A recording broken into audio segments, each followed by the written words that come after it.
시청자 여러분 안녕하십니까? 정치는 그야말로 이 민심을 알아야 된다라고 하는데, 이 민심에 대한 부분은 솔직히 말하면 국민 한 명 한 명의 개인이 자기의 뜻을 모으고 그것이 어느 정도 여론으로 형성돼서 통계로 나타나거나 그러질 않습니다.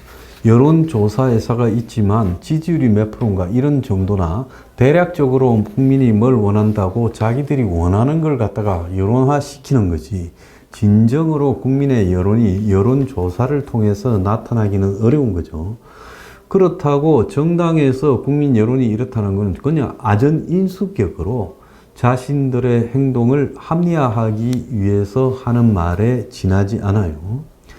그래서 이번에 강서구청장 보궐선거에서 국민의힘이 참패했지만 민심을 잘 모른다. 그래서 독선과 오만이다. 또 대통령이 너무 자기가 모든 것을 지 마음대로 다 하고 있다. 그리고 여당이 대통령 앞에 말 한마디 못하고 쫄병들을 앉혀놓고 그야말로 여의도 출장소로 당을 만들고 있다.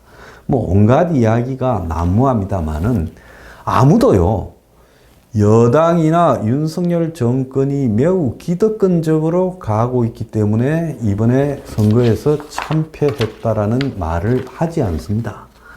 서민 중산층 다수의 이해를 대변하기보다 그야말로 기득권적 행보로 일관해서 민심이 이반했다라는 말은 하지 않아요. 근데 지금 온 사회에서 국민들이 윤 정권에 대해서 느끼는 감정적인 입장, 우리가 사람을 만나도 한 30분, 아니 10분만 이야기해도 그 사람이 호감이다, 아니면 비호감이다라고 판단할 능력은 다들 있지 않습니까? 심지어 TV에 나오는 연예인에 대해서도 그 연예인이 몇 번 나와서 떠드는 모습을 보고 국민들이 다 깨고 있잖아요. 요즘 짝짓기 프로 같은 데 나오는 많은 사람들을 호감이다 비호감이다를 가지고 온 인터넷에 난리가 나고 그러지 않습니까? 그래서 이 정권에 대해서 국민이 호감이다 비호감이다라는 거는 그 정권이 지속적으로 하고 있는 속성이 근본적으로 다수 국민의 삶을 더 낫게 만드는 것이냐, 아니면 소수 기득권을 위한 역할을 하고 있는가라는 걸 국민이 판단하는 데서 나오는 것 아니겠습니까? 왜 윤 정권이 그야말로 다수 국민들에 의해서 외면받고 있는가를 스스로 저는 좀 알아야 된다고 봅니다. 그래서 정권이 사소한 문제지만은 이런 것들이 국민 다수에게 어떻게 비춰지고 있는가라는 걸 잘 알아야 될 부분을 오늘 이야기를 좀 하겠어요.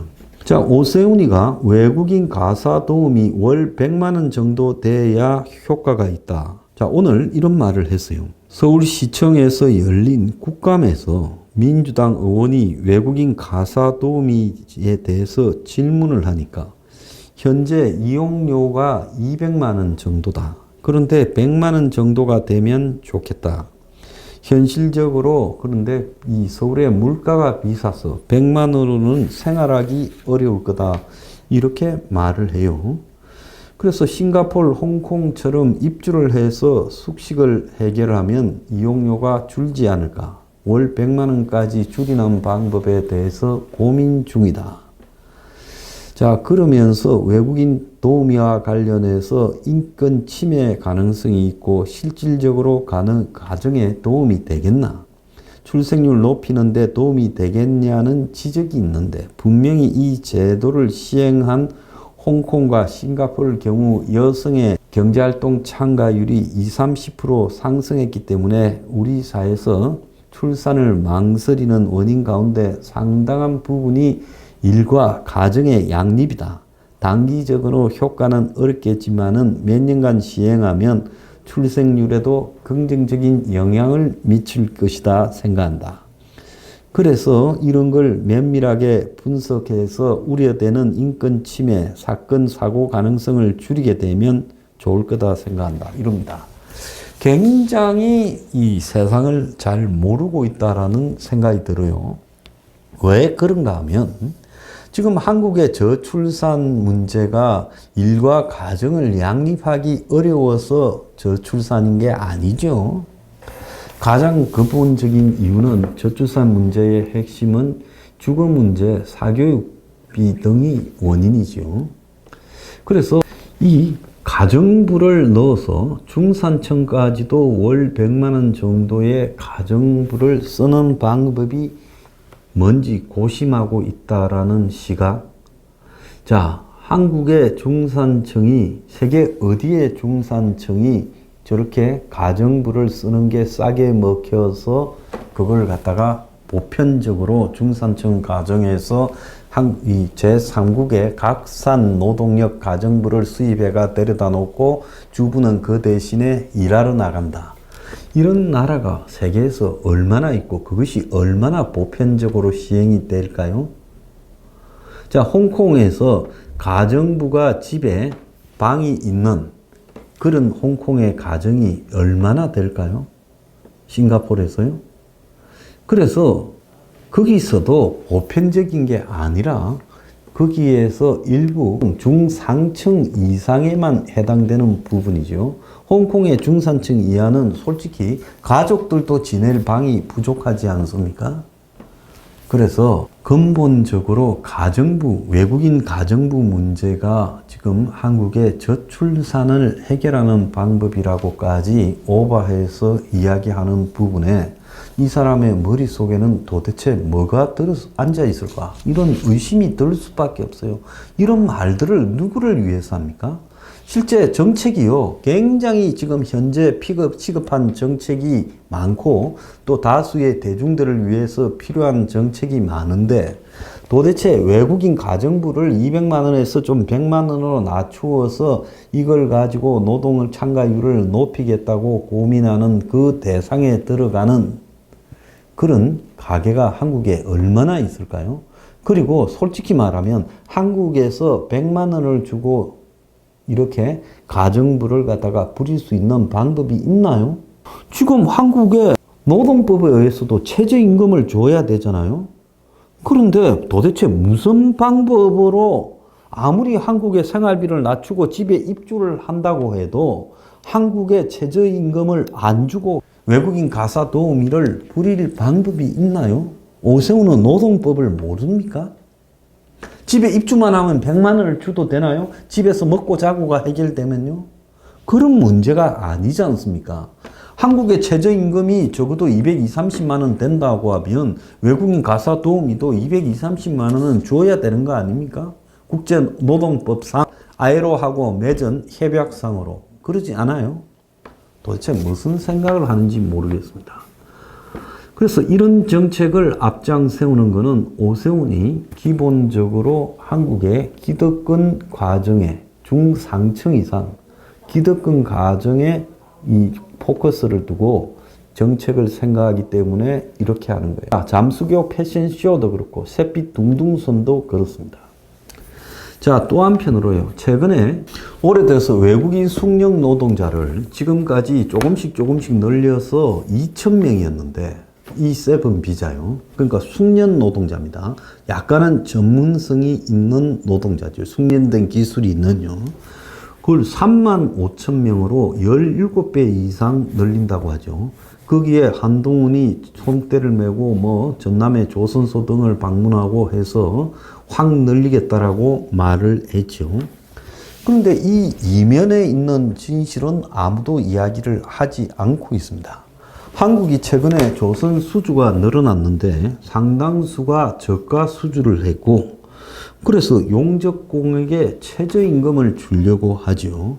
그러니까 한국인 용접공이 이 최저임금으로는 다른 지금 용접공 하루 일당과 비교했을 때 하루에 최저 한 25만 원, 30만 원 줘야 되는데 그런데 이게 지금 도저히 임금이 수준이 맞지 않으니까 인력난이 발생을 하고 그러니까 국내 용접공들이 조선소 가서 일을 하지 않는 사태가 벌어졌죠. 자, 그런 자리를 메꾸려고 조선소마다 수천 명의 외노자 용접공을 갖다가 집어넣으려고 한 게 이번에 숙련 외국인 노동자를 2,000명에서 35,000명으로 늘리는 배경이 되지 않았겠어요?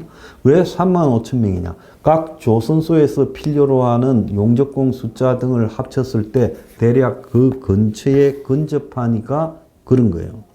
그래서 이 외국인 노동자들이 조선소에서 하는 일들이 사상이라고 부르는 그라인더 작업, 용접 작업, 그리고 부재료 등을 갖다가 이제 취급하는 치부 작업, 청소, 이런 일들을 주로 하고 있어요. 자, 그러면 이런 일들에 이걸 외노자를 시키면 최소 200만 원대 후반에서 한 350만 원까지도 준다는 거예요. 자, 그런데 한국인 노동자들에게 휴일, 야근, 잔업, 이런 노동을 시키게 되면 그야말로 600만 원, 한 달에 700만 원까지 줘야 될지도 몰라요. 자, 외국인 노동자에게는 가장 낮은 임금 수준을 주고 또 거기에 추가적인 노동을 시켜도 300만 원대에서 끝나니까 한국인 노동자와 비교했을 때 임금을 반쯤만 줘도 된다는 겁니다. 자, 그런데 여기서 이제 또 다른 하나 숨겨진 이야기는 한국인 노동자들 같은 경우에 이 조선소에서는 사망사고가 자주 나는데 사망하게 되면 매덕 단위를 줘야 되고 상당히 시끄러워지는데 외국인 노동자들은 그것보다 훨씬 더 낮은 가격으로 줄 수 있다는 거예요. 그래서 중국 쪽에서 이렇게 외노자를 파견하는 관련 내용들을 들어보면요. 한국의 숙련 노동자 등으로 가기 위해서 중국에서 2달 동안 단기 연수를 시키는 과정이 전문대학 등에 있고 그래서 2달 동안에 중국 사람들이 한 300만 원쯤 되는 돈을 주고 지금 거기에서 2달 배우고 한국으로 온다는 거예요. 자, 그런데 서로 올라고 야단이 나는 이유는 한국에 와서 한 350만 원까지 이렇게 받게 되면 이 사람들 같은 경우에는 그야말로 자기들 수준에 봤을 때는 떼돈을 번다는 거죠. 그래서 현지에서는 다 엄청난 알부자가 되는 겁니다. 자, 궁극적으로 최근에 올해 들어서 2,000명 수준에서 35,000명까지 늘린 것. 최근에 300명에서 시작해서 2,000명으로 급격하게 늘었는데 이걸 올해 윤석열 정권이 35,000명으로 17.5배를 늘렸어요. 이렇게 한 근본적인 이유가 저가 수주에 기반을 두고 용접 등 조선에 들어가는 근로자 비용을 아끼기 위해서 외노자를 불러다가 값싼 노동력으로 부려서 수익을 크게 남기기 위해서 조선 분야의 숙련 외노자들을 대거 수입하는 겁니다. 그러니까 근본적으로 이야기하면 한국 사람이 안 하려고 해서가 아니라 한국 사람이 조선소에서도 용접하려고 하는 사람이 많고 과거에 조선소는 전부 한국 사람들에게 사상 용접, 지부, 청소 등을 시켰는데 이제는 이런 일들을 시키려니까 비용이 많이 들어가니까 아끼려고 비용 때문에 그렇게 한다는 거예요. 그래서 한국 사람이 험한 노동을 기피해서 외노자를 시킨다라는 이야기가 일단 거짓말이다. 적어도 조선 분야에서는. 조선 분야에서 갑자기 외노자 숙련 노동을 필요로 하는 이유는 조선 분야에서 비용을 아끼기 위해서, 그래서 수익 구조를 높이기 위해서 이런 일을 하는 것이다라는 걸 알아야 돼요. 이것이 조선 분야에 있는 대기업을 통해서 정부에 건의가 되고 그것이 이 정부가 기득권을 위한 규제 완화 등에 굉장히 아주 창의적이고 적극적으로 노력하고 있죠. 그 속에서 결국 조선 분야에서 숙련 노동을 구하기 어렵기 때문에 외노자 인력을 수입할 수밖에 없다라고 가고 있는데 그 이면은 이 노동에 들어가는 비용을 아끼기 위한 신자유주의적 속성에서 비롯된 거라는 겁니다. 그래서 한국 사람이 일을 안 하려고 해서 그렇다 말은 거짓말이다. 자, 기득권을 위한 거죠. 최근에 보면 외국인 노동자들이 지난 4년간에 10,000명이 회사에서 퇴사했다는 거예요. 왜? 실업급여 제도가 있다 보니까 뭐 하려고 일을 하냐. 조금 일을 하다가 퇴사해버리고 쉬면 실업급여 받는다. 그러니까 죽도록 노동할 필요가 없다라는 거고, 또 조선소에 온 외노자들 중에 상당수가 조선소 업무가 힘들다. 딴 데 가도 250, 300은 충분히 받을 때 많다. 그래서 모텔에서 일하고 식당에서 일하는 게 더 낫다. 뭐 때문에 지금 조선소에서 일하냐고 해서 조선소에 왔던 노동자들 상당수가 도망가 버렸다라는 이야기도 들리고 있어요. 최근에 의대 정원을 한국이 1000명을 늘리고 장차 의대 정원을 지금 4000명에서 7000명까지 늘리겠다는 이야기를 했습니다. 근데 그것과 마찬가지로 2028년부터 적용되는 대학 입시 제도를 바꾸어서 내신을 5개 등급 등으로 만들고, 그러면서 바뀐 입시 제도가 특목고나 자사고 등에 다니는 학생에게 아주 유리해져서 이제 특목고 자사고를 서로 가려고 벌써 초등학교 고학년들은 노력하고 있다, 이런 이야기까지 들려요. 자, 그러면 외관상으로는 응급실이나 산소내라고 부르는 소아과, 산부인과, 내과, 외과 등의 의사가 부족하다라고 말을 하고, 또 의사들이 전부 돈 되는 치과의사가 되거나 피부과, 성형외과, 정형외과 등에만 가고 있다고 비판하고, 그 대안으로 의대 정원을 늘려야 된다고 말을 하죠. 그런데 정원을 아무리 늘려봤자 늘린 정원이 전부 피부과, 성형외과, 그리고 정형외과 등으로 안 간다는 보장이 어디 있겠어요? 그러니까 이런 식으로 늘리는 것은 현재 나타나는 일부 필수 의료 분야의 의사 부족 현상을 해결하는 것과는 전혀 다른 문제라는 거예요. 지금 있는 의사 숫자에서도 정부가 제대로 규제하고 통제하면 얼마든지 필수 의료 분야의 의사들을 확보할 수 있어요. 그래서 필수 의료 분야의 임금을 높여주고 의료사고를 예방해주고, 또 그들에게 여러 가지 인센티브를 주고 장학금을 주고 이러면 이쪽에서 육성이 되죠. 그런데 자본주의의 속성상 가급적이면 책임덜 지고 일 편하고 쉽게 돈 벌 수 있는 쪽으로 몰려가니까, 말라고 전문의 되려고 인턴 레지던트 합니까? 그냥 의대 졸업하고 곧바로 성형외과, 피부과 가서 일하는 게 싸게 치고 돈도 많이 벌 수 있죠. 그래서 의사 된다고 고생한 기간을 빨리 보상받는 것이 상책이다, 이런 게 지배하고 있잖아요. 이제 의사라는 직업에 대한 히포크라테스 선서 같은 거는 엿먹어 버린 지 오래됐죠. 자, 이런 것이 현재 본질이기 때문에, 그래서 지금 의사 문제를 늘리는 본질은 기본적으로 필수 의료 분야의 부족을 보완하기 위해서 의대 정원을 늘린다라는 것은 아니다라고 저는 보고 있습니다.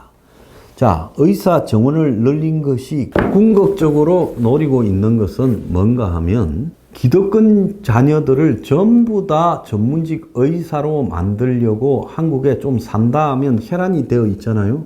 그러지 않습니까? 자, 그런 속에서 의대 정원의 문이 좁으니까 지금 공대고 뭐고 다 때려치우고 지방의 의대부터 다 들어가잖아요. 그러지 않습니까? 그래서 좀 산다는 집은 전부 자기 자식 의사 만들라고 혈안이 되어 있는데, 그 속에서 지금 너무 의사 문이 좁아요. 그러다 보니까 필수 의료 부족을 갖다가 핑계 삼아서 의사 숫자를 대거 늘려줘서 한국의 기득권 상류 자녀들이 쉽게 의사가 되도록 만들려고 하는 것이 입시제도 개편과 의사 정원 확대를 묶어서 보면 본질이라는 거예요. 그래서 우리가 이 변호사 되는 부분, 또 판검사 되는 부분에서도 궁극적으로 부잣집 자식들이 판검사, 변호사 돼야 되는데 사실하는 어려운 걸 통과하는데 힘이 드니까 로스쿨이라는 걸 만들어서 상대적으로 쉽게 변호사가 된 다음에 판검사가 되고 대형 로펌에 가도록 만드는 거 아닙니까? 마찬가지로 지금 남아있는 또 하나의 핵심 전문 직종군, 고임금 직종군 의사를 그야말로 이 상류층 부자들의 자식들이 의사가 쉽게 되도록 만들기 위해서 의사의 문을 활짝 열어 제꼈다, 그렇게 보는 겁니다.